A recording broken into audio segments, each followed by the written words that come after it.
रूस और यूक्रेन के बीच इस महायुद्ध को 9 महीने और 10 दिन बीत चुके हैं। अमेरिका, यूरोप, यूक्रेन, रूस के लिए युद्ध के अपने अपने मायने और नाफे नुकसान है। पूरी दुनिया के लिए अपने अपने मायने और नफे नुकसान है, लेकिन पूरी दुनिया को इसकी कीमत चुकानी पड़ रही है और पूरी दुनिया इसकी कीमत चुका भी रहा है। यह कीमत अब इतनी ज्यादा बड़ी हो गई है जिसको तौलना, जिसको मापना कठिन हो रहा है। आपको बता दें कि 32 लाख करोड़ रुपए यानी $4 ट्रिलियन हो चुकी है इस युद्ध की वजह से घाटा पूरी दुनिया को। पूरी दुनिया इस बात का कीमत चुका रहा है।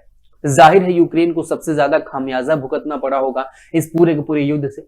यूक्रेन राष्ट्रपति के आर्थिक सलाहकार, यूक्रेनी जो राष्ट्रपति उनके आर्थिक सलाहकार जो हैं, जिनका नाम है ओलेग उस्तफेक के मुताबिक यूक्रेन को युद्ध की वजह से 1 ट्रिलियन अरब करीब 8 लाख करोड़ रुपए का नुकसान हो चुका है। वहीं दूसरी तरफ अगर रूस की बात करें तो अब तक युद्ध में करीब 8,000 अरब रुपए फूंक चुका है रूस। वहीं दूसरी तरफ अमेरिका और यूरोप मिलकर यूक्रेन की मदद के नाम पर युद्ध में 12,520 अरब रुपए झोंक चुके हैं। भोजन, ईंधन की बढ़ती हुई कीमतें, आपको बता दें कि बढ़ती आपूर्ति श्रृंखला, महंगाई और बेरोजगारी जैसे कारकों को शामिल कर देखा जाए तो युद्ध की वजह से पूरी दुनिया पर करीब 24 लाख करोड़ रुपए यानी $3 ट्रिलियन का बोझ पड़ चुका है। बहुत ही ज्यादा रकम होता है ये। 144 लाख करोड़ होगी मारे गए लोगों की, मतलब जो युद्ध में लोग मारे गए हैं उनकी कीमत जो मापा गया है वो बताया जा रहा है कि वो 144 लाख करोड़ रुपए की है।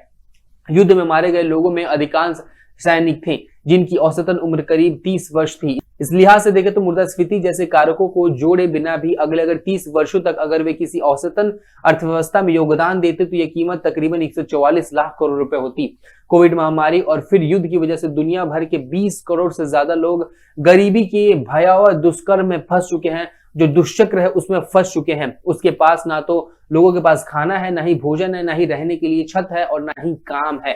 दोनों तरफ से 1.90 लाख से ज्यादा सैनिकों की मौत हो चुकी है। और अगर ये सैनिक होते तो कितनी ज्यादा पैसे होते पूरी दुनिया के पास और इतनी लॉस में नहीं चल रही होती। पूरी जो वर्ल्ड इकोनॉमी है वो इतनी ज्यादा लॉस में नहीं चल रही होती। रूस यूक्रेन के युद्ध में अब तक 1.90 लाख से ज्यादा सैनिकों की मौत हो चुकी है। करीब 1.5 करोड़ यूक्रेनी नागरिक युद्ध की वजह से जीवित रहने के लिए संघर्ष कर रहे हैं। इनमें से करीब 75 लाख विस्थापित हो चुके हैं, जबकि शेष भोजन, ईंधन, बिजली और स्वास्थ्य जैसी बुनियादी जरूरतों के लिए पूरी दुनिया में हाथ फैलाए भीख मांग रहे हैं। यूक्रेनी सेना का दावा है कि युद्ध में 90 रूसी सैनिकों की मौत हुई है। वहीं एक अमेरिकी सेना के शीर्ष जनरल के मुताबिक यूक्रेन के 1 लाख से ज्यादा सैनिक युद्ध में हाथाहाथ हो चुके हैं।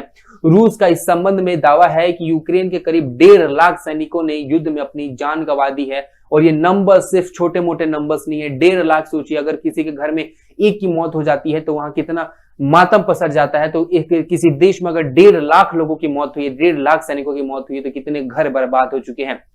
यह कीमत इतनी बड़ी है कि इसका अंदाजा इस बात से लगाया जा सकता है कि युद्ध की कीमत रूस की पूरी अर्थव्यवस्था से करीब दुगनी हो चुकी है।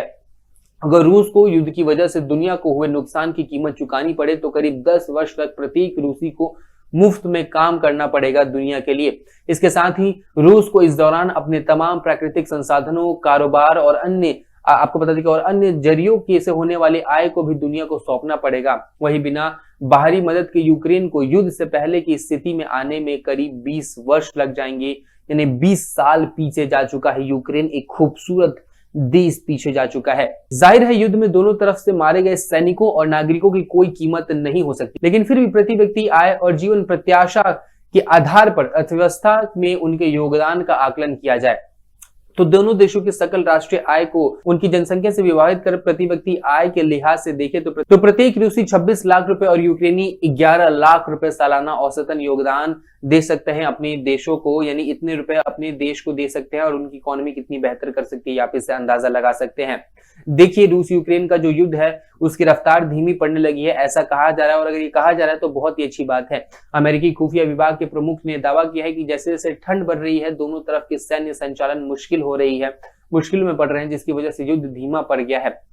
इससे अच्छा संकेत बताते हुए यूएस नेशनल इंटेलिजेंस की निदेशक एवरिल हेंस ने कहा कि मौसम की मुश्किलों से जूझते हुए आखिर रूस बातचीत के रास्ते पर लौट सकता है।